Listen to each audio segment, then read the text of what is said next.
Okay! Nagbabalik po ang mga kabarangay nyo. Live na live mula sa Barangay Manggahan. Yes! Montalban, Rizal. Kung naghahanap kayo ng mura at masarap na pagkain. Street food, ika nga. Aba, syempre, yan ang sagot ng street food natin dito sa Barangay Manggahan yan. Perfect din pang negosyo. At syempre, proven, tested, and proven. Panoorin niyo po ito. Aba, gusto ko Ang ating numero unong paborito, kahit ano pa ang luto, ang manok. Kaya lahat ng parte ng manok, walang tapon. Tulad nitong isa sa mga chicha natin sa kalye, ang proven. Walang tapon sa lasa, pati sa benta. Ang proven ko, proven na masarap ang lasa. Ang small na tusok-tusok, kumikita po ng maraming barya. Alamin kung paano ngayong umaga. magandang umaga po, Kuya Ranger! Magandang umaga! Live na live tayo. At live na dyan, piniprito ang ating proven na. Bro, bati ka naman sa mga kabarangay natin. Hello sa mga taga-Manggahan. Bumili na kayo ng profit ko, masarap. Okay. Agad, yung gusto ko yun. Ilang taon ka na, Kuya Rainier, na nagluluto, nagbebenta ng yung sikat na proven? 10 years na po. 10 years. 10 years. 10 years. Ito na yun. Bakit proven? Okay, sa kaalaman ng ating mga kababayan, my friend. Ito, kanikwento na sa akin kanina ni Kuya Tony Petoy. My friend, ano nga ba itong proven? Ang proven ay short for proventriculus. Yun. Ang ibig proventriculus, ito yung mga energy, yung mga organs ng manok. Pwede rin ibang like baboy, baka. Pero yung mga, hindi yung karaniwang kinakain natin na karne nila. Correct. Aba, ito yun. Ito raw po ito yung proven karugtong. niya. Ito raw po yung karugtong ng balon-balunan. Kalugtong ng balon-balunan o gizzard. Correct. Ayan. Anong sikreto mo? Anong recipe mo? Anong ingredients ilalagay mo sa iyong proven? Asin lang po, tsaka mga seasoning. Asin at seasoning. May harina o cornstarch ba yan? Harina lang po. Pampalutong? Opo. Ayun. Paano mo napapanatiling malutong yung iyong proven? Kailangan lang mainit yung mantika, tsaka mas marami para ma-expand siya ng maayos. Gaano katagal ang pagluluto nito? 5 minutes to 7 minutes, depende sa sinasalang. Okay na pala yun. Okay, so eto na tayo. Tanungin na natin, my friend. Bakit mo to sinimulan at paano mo ito nasimulan? Kasi nakita ko yung mga pinsan ko, nagbi-business sila ng ganito. Oo. Tapos, nagtatrabaho ako ng construction. Tapos, ginaya ko po sila. Ginaya. Nakikita ko silang umaasenso eh. Oo. Eto Kaya, na. gumawa po ako ng paraan para umasenso rin. Oo. Eto na. Ang balita po dumating sa amin malaki raw ang kita rito sa proven. Magkano ang kinikita natin sa isang araw? Yung ano lang, tansya-tansya lang. Sa pagmalakasan po, mga 7K.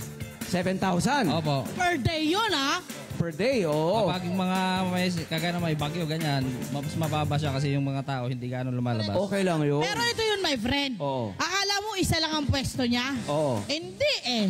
Hindi lang ang isa. pwesto niya, ilan ang pwesto mo? 3 po. 3. Isa saan sila? Dito lang magkatabi lang po dito yung isa eh. Kabilang kanto, tas yung isa doon malapit sa bahay ko. Ayun. Tapos may mga tao ka na nagluluto ron, nagbabantay doon, nag-aasikaso? Meron naman po. Meron na, oo. Ano ba ang masasabi mong pwede mo i-share sa kanila, sa mga gusto maging katulad mo, kung paano nga ba magtagal sa ganyan negosyong ito? Kasi 10 taon na, matagal na Correct, yun. matagal-tagal na yun. Lagpas na doon sa 7, di ba may sinasabi sila pagkatapos ng 7 taon, Actually, kailangan talaga 5 years makatagal ang negosyo mo. Oo. Pag hindi nakatagal, medyo Yun, nakaalanganan ka. Pero Ibig ikaw niya, sabihin, 10 years na doble tuloy-tuloy na. Anong masasabi mo? Mensahe mo? Sa mga nagbi-business, tiyaga-tiyaga lang, tsaka sipag, diskarte, para mapalakas yung business. Ayun. Eto friend ito yung sinasabi natin. Hindi naman sa kami ay sinasabihan kayong mga kabataan ngayon na huwag mag-aaral. Okay? Dahil importante ang edukasyon. Ito pong si Kuya Rainier ay grade 4 undergrad. Diba? Kayo po ay grade 4 ang inyong naabot. Bakit hindi kayo nakapag-aral? Sa hirap ng buhay nung kabataan, kailangan tumulong sa magulang. Oo. Ilan ba kayo magkapatid, bro? 6 po. 6. Ikaw ang pang-ilan sa... Pang-5. Pang-5, oo. Tapos yung mga kuya ko kasi nakapag-asawa na. So talagang may nahihirapan ng makapagtapos. Pero hindi yun naging hadlang para ma-improve mo ang buhay mo. Hindi naman po. Ano lang po sipag lang talaga. Tsaka wala ka nang pinag-aralan, di ka pa magsisipag. Bakit sa dinami-rami na pwede natin itinda, proven ang iyong napiling ibenta? Ito po kasi yung patok ngayon sa, sa bangketa sa Oo, mga no? Tapos mura pa. Magkano mo ito binibenta? 10 pesos po, affordable sa mga 20 lang, ulam na. Oo. Kasi my friend, pwede niyang gawing ano to, pwedeng ulam eh. Pwedeng ulam, merienda, yung Oo. mga pwede ano. Pakita nga natin sa camera. Ayan, tingnan mo na Ayan. nakakatakam. Oh, Maaari tingnan pang agahan. Pwede pang agahan. Pwede rin pang snack. Correct. Ayan. Buong araw. Diba? Ano ang sikreto mo? Bakit binabalik-balikan itong proven mo ng iyong mga suki? Sa ano po, isa sa sekreto namin yan, sausawan. Ay, may sarili kang sausawan din na ginagawa? Opo. Ano ba ang meron dyan? Anong kakaiba sa sausawan mo? Maski bigyan mo kami ng isang kakaiba lang. Ano lang yan yung sausawan namin, Meron ako nakikitang may pipino eh. Yun. sile. Yun. Siyempre, friend. Akala nila kumikita ka ng 7K. O sige, malaki nga. Malaki nga yung kinikita mo. Pero yung pagod, pwede mo ba ikwento sa amin, ano ang challenges na pinagdaraanan ng isang magpaproben? Maaga pa po, gigising na para mamili. Anong oras yan? Nung nag-start po ako, bago ako na dumami yung pwesto ko, pupunta ako ng Commonwealth Market ng alas 2 ng madaling araw. Alas 2! Ba't natutulog ka naman? Oo, natutulog naman po. Okay, alas 2. Pero grabe, di ba? Yung tayong lahat ay nasa kasarapan pa ng tulog noon. Oo, sumasabak na siya sa Oo. Hindi madaling ka pumunta araw. ng maaga, wala kang mabibili. Yun. Mauunahan ka. Saan ka? Tama. Okay, tapos alas 2, pagdating ng alas 2, nakapamili ka, anong susunod doon? Babastahin na po, imamarinate. Gagawa ng sausawan. Yun na yun. Ikaw lahat yan? Katuwang ko po yung asawa ko. Shoutout mo yung asawa mo. Ano ang pangalan ni Wasweet? Kimberly Adigi po. Hi, Kimberly! Hi, Kimberly. Kimberly! Sa tansya mo, gaano karaming proven ang nagagawa mo sa isang araw? Pakita nga Kilo. natin. Iangat mo nga, 15 iangat mo para sa camera. 15 Angat mo. kilos po. Yun o, pakita natin. Yun o, tingnan nyo naman yan.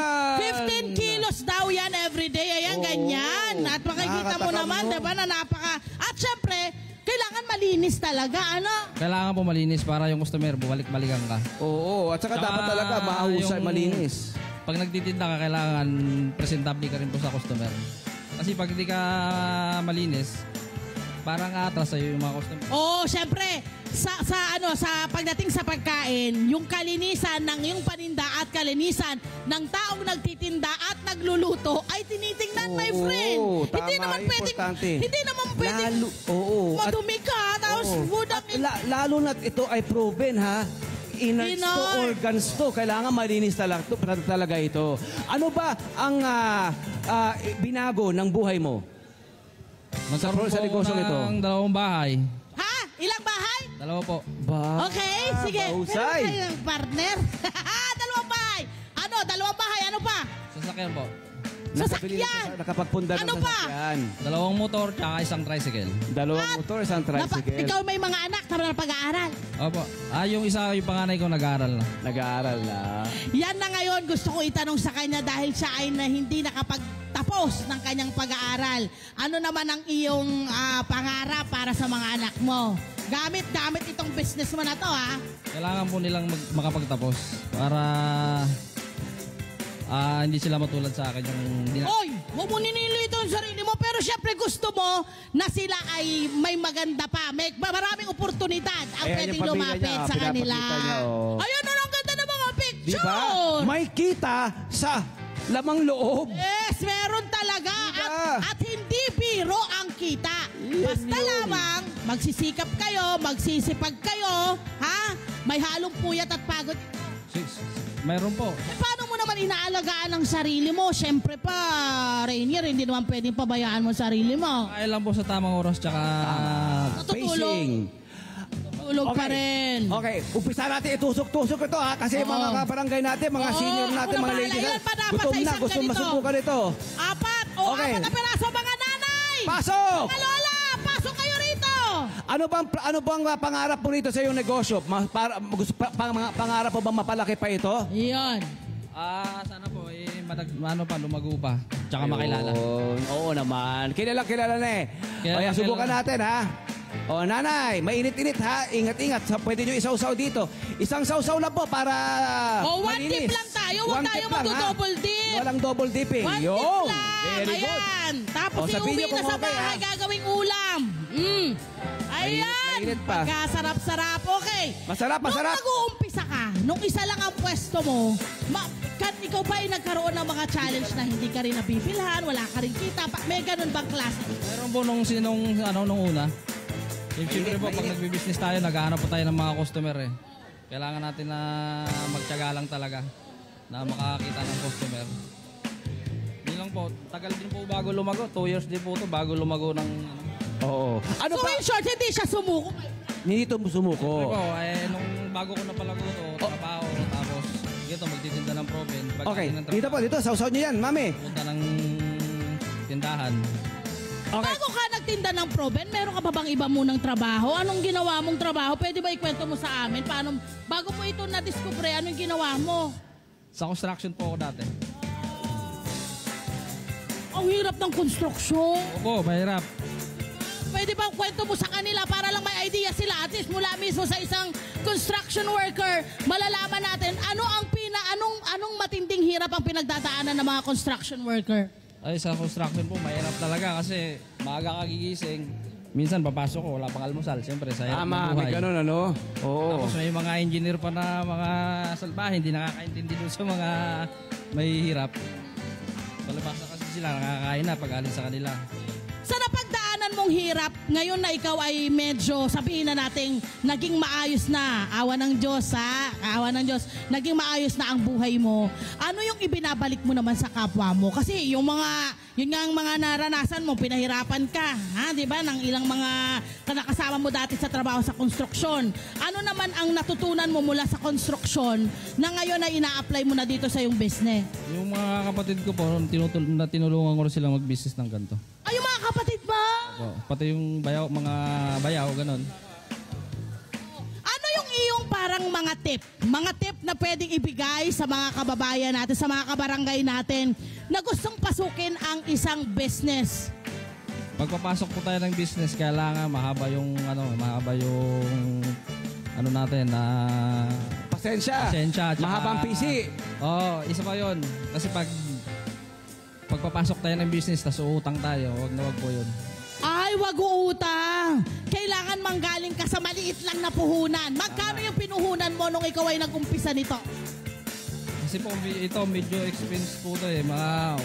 Nung nag-start ako, halos 20,000.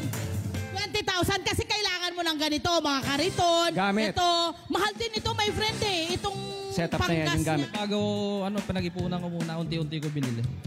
So nag-umpisa ka doon sa ganun muna or yung maliit na... Start, bili mo na ng kalan, pag-sahod galing construction. Okay. Hindi mo po pwedeng buo. Ayos! Kasi wala naman tayong ganong kalaki. Pwede bang louder? Pwede bang louder? Kasi ito yung problema sa ilang nating mga kababayan pag nag-uumpisa ng business. Oo. Ang gusto nila agad, malaki agad Pera yung agad, pera kita nila. agad. Oo. Tingnan mo yung ginawa ni Rainier. Nag-start siya ng kumpleto na yung gamit niya. Ang ginawa niya doon sa kanyang pagkukonstruksyon, unti-unti niyang binili kung ano yung mga pangangailangan niya ng gamit. Ganon yung ginawa mo. Saka ka nag-start. Dahil sa mangutang ka, unti-unti mo na lang. Oy, naku naman, napakagandang tip nun. Okay ba? Masarap? Papa, masarap po. Ubus na nga eh, naubos na. Siyempre, tusok ano pa ang naging reaksyon ng pamilya mo? Sabi mo nga ngayon, meron na yung buong pamilya mo ay natulungan mo na. Ano ang naging reaksyon nila dito sa ginawa mo? Nung una ba, meron kang parang supporter sa pamilya mo? Kasi usually, makinig kayo minsan, friend, Oo. usually, yung ang unang hindi naniniwala sa'yo, yung mga kamag-anak mo. Tama. Yung mga pamilya mo, minsan. Pero sa'yo, sinong unang naniwala dito sa business na inumpisahan mo? Mga magulang ko po. Ay, yun ang... Yun po masaya kasi tinulungan po nila kami mag-asawa eh. Minsan kasi yung asawa ko namimili, pag papasok ako sa trabaho, siya namimili, tapos siya nagbabasta. Pag uwi ko, saka kami pupunta ng gusto. Speaking of asawa, mukhang meron ding susi sa tagumpay ng pagbibusiness. Ang partner, ikwento mo naman sa amin paano kayo nagkaintindihan at gusto nyo itong business na to at paano nyo parang, kasi minsan hindi pwedeng hindi naman kayo magtatalo. Di ba may ganun din? Paano ang ginagawa ninyong mag-asawa? Anong sikreto ninyo? Ano lang po, nag-uusap kami para mapalago yung business tsaka para naman po sa mga anak namin. Magtulungan lang kami. Sa tingin mo ba yung itong business mo na ito yung lalong nagpatindi ng inyong relasyon, nagpatibay ng relasyon mo at ng iyong asawa? Sa tingin mo? Sa tingin ko po, ito yung ano. Paano mo nasabi yon? Kasi yung mga achievement namin, hindi lang naman ako, pati siya eh. Damay-damay kayong dalawa. So, kailangan magbibigayan. Tama. Ayun! Okay pa! Okay pa! Busog. Okay pa! Pwede pa!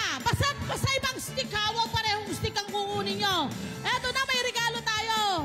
Maraming salamat, Rainier, sa iyong masarap na snack. Ayan, tanggapin mo kami regalo mula sa Miniso. Correct. Maraming salamat, Miniso.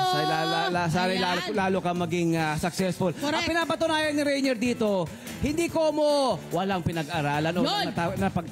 napagtapusan, di ba? Hindi aasenso. Pero sinasabi rin ni Rainier, magtapos kayo ha, mag-aral kayo, tapos yun yan. Kasi nga, yun ang pangarap niya sa kanyang Oo, mga anak, yung sa diba? kanyang anak diba? Pero talagang matalino, maabilidad itong si Rainier. Hello po mga Kanet 25! Si Kuya Tony Pet po ito mula sa Love, Tony Pet and Everything. For more Love, Tony Pet and Everything updates, just click on our subscribe button and follow us on our Net25 social media pages at Net25 TV and at Net25 Entertainment Facebook. Magkita-kita po tayo!